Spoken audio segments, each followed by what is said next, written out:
যাক বাবা, এতদিনে বাড়িতে একটা শুভ কাজ হতে চলেছে। আমি তো প্রথমে বুঝতেই পারিনি, ভেবেছিলাম যে এই এত খাটাখাটনি হয়েছে বর্দিমার বিয়ের জন্য, সেই জন্য হয়তো শরীরটাই খারাপ হয়ে পড়েছে, তাই না? তো শুভ খবর। কিন্তু একটা ব্যাপার, ডক্টর যে যে টেস্টগুলো বলেছে সেগুলো কিন্তু কালকের মধ্যেই করিয়ে ফেলতে হবে। হ্যাঁ, সেটা তো করাতেই হবে, কিন্তু তার সাথে সাথে আমাদের মিত্রির খেয়াল রাখতে হবে। হ্যাঁ, সেটা তো রাখতেই হবে।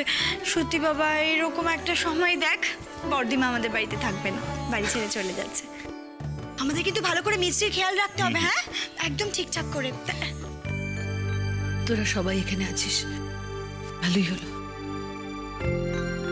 আমি ঠিক করলাম যে আমি এখনই তোদের জয়ন্তদার সাথেও বাড়িতে যাব না। অবাক হোস না তোরা,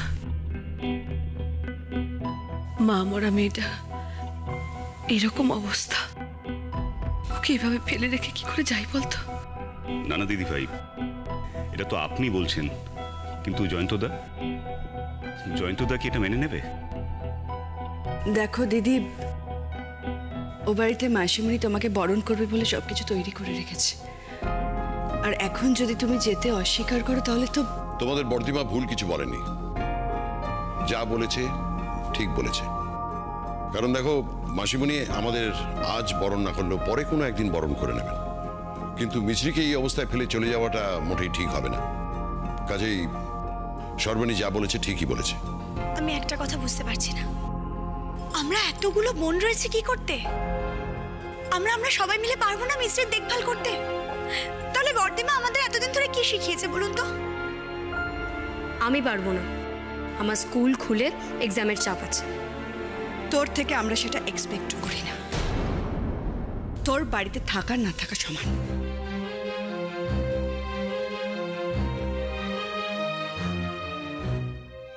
জয়ন্তদা, আমি আপনার কথা, দিদিভাইয়ের কথাতে এগ্রি করছি, কিন্তু আপনার মাসিমণি, মামিমা, ওনাদের মনের অবস্থাটার কথা একবার ভাবুন। ওনারা ডালা সাজিয়ে নতুন বউকে বরণ করবেন বলে অপেক্ষা করছেন, কত আনন্দ করবেন, তাই না? ঠিক আছে, আমি মাসিমণিকে এক্ষুনি ফোন করে ব্যাপারটা বুঝিয়ে দিচ্ছি। আমার বিশ্বাস মাসিমণি আপত্তি করবেন না। দেখি ফোনটা, ওহো, আমি ভুলে বোধহয় ওপরেই রেখে চলে এসেছি। 1 মিনিট, আমি গিয়ে নিয়ে আসছি। কি বর্দিমা, তোমরা এখনো বেরোওনি? আমি তো ভেবেছিলাম তোমরা হয়তো বেরিয়ে গেছো। দেখো না, পাড়ার দোকান থেকে ওষুধটা পেলাম না, তাই বাস স্ট্যান্ডের একটা মেডিকেল শপে গেছিলাম। সারণ, দিদিভাই আর জয়ন্তদা আজকে যাচ্ছেন না। সে কি বর্দিমা? ভূত, এইরকম সময় মেয়েদের কাছে মায়ের মতো একজন কাউকে থাকতে হয়। আমি চলে গেলে ও বেচারি। কিন্তু বর্দিমা, মিছরির কাছে তো মেজদি, শেষদি, ফুলদি, ওরা তো সবাই আছে। তুমি কেন শুধু শুধু নিজের আনন্দটাকে মাটি করবে বলো তো? নিজের আনন্দ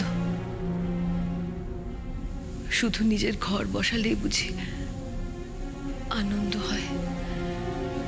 কেন রে,